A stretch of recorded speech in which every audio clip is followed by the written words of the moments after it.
I attended the Culty Church, Bethel School of Supernatural Ministry, and I am telling you about what it is like to be a student, and now I am at my third-year internship.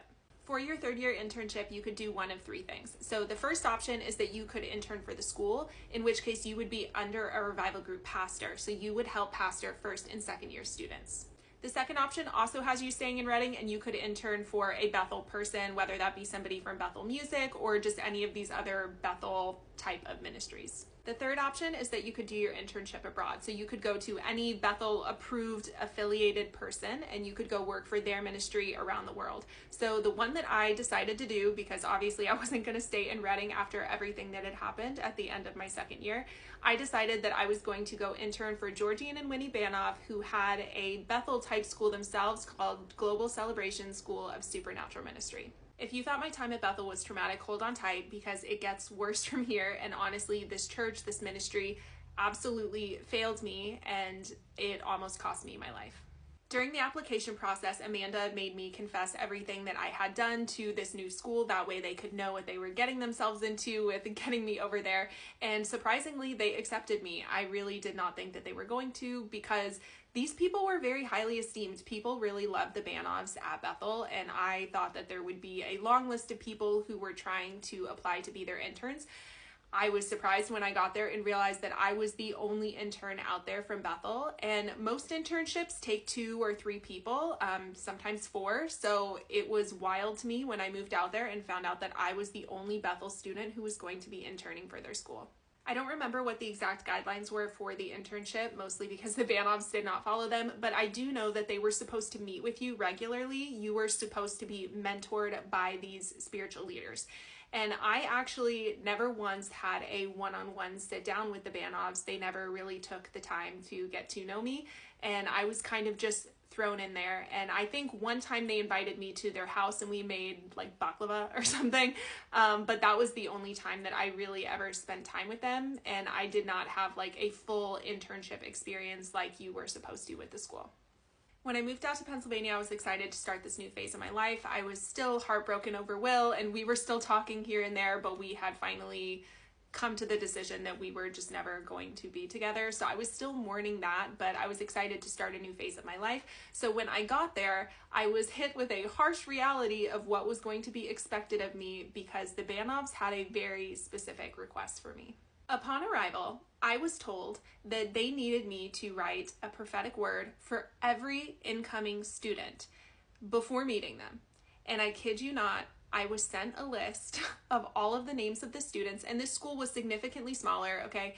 Bethel had about 1,200 first-year students in my first year. This was a tiny school. They had maybe 60 students total in first and second year. But they sent me a list of names and they said, hi, in 2 weeks, we need a prophetic word written out for every single person on this list. I was shocked, because in what world would I just be able to look at a name on a piece of paper and be able to write a prophetic word for them? And I was never the most prophetic person at Bethel. Like, yes, I was giving prophetic words. Now I'm but I mean, at the time I thought that I was giving like good prophetic words and stuff, but only because you're probably like picking up on context clues and like the way that people are acting and their demeanor and all of those sorts of things. So to just be given a bunch of names and it's like, try to come up with something for Linda Martin, just write something for her and have it be like very deep and impactful. I was freaking out. And it was my first task as an intern, and I had no idea what to do, because I kept asking them, like, is there anything else you need me to do? Like, because I was hoping I could do something practical. Can I help do some like setup stuff for the school? And they were like, no, this is all you need to do.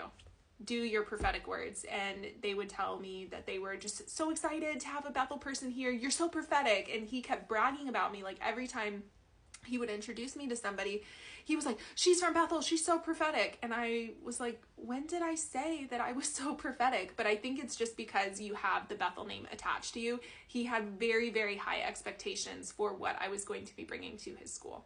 I ended up writing these prophetic words, and I felt sick to my stomach, and these were the last prophetic words I ever gave. I was done with it after this, because as I was writing them down, I felt like a complete fraud. And some of them sometimes I would write a prophetic word and I was like, yeah, I kind of felt that. Maybe that was right. But most of the times I felt like I was making things up, and they were very general. Like, I saw a building block and you're just really going to grow into who you're going to be this year or whatever. And I started to realize that I did not believe anything I was saying. The week before school started, I ended up visiting the church where they were going to be holding the school.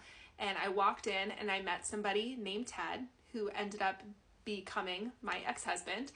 And if you have seen my Did I Marry a Psychopath series, you know where this is going. If the name doesn't give it away, some stuff is about to go down. And in this series, I'm going to be looking at this more. I know I've told the story of Ted before, but not necessarily through this religious sense. I'm going to be telling it through like the Bethel sense. So feel free to skip it if you've heard my story with Ted before. But I'm going to talk a lot about the school and the religious trauma, and then it is going to go into my deconstruction. I'm going to talk about our disagreement over the Wake Up Olive movement, so stay tuned for the next part.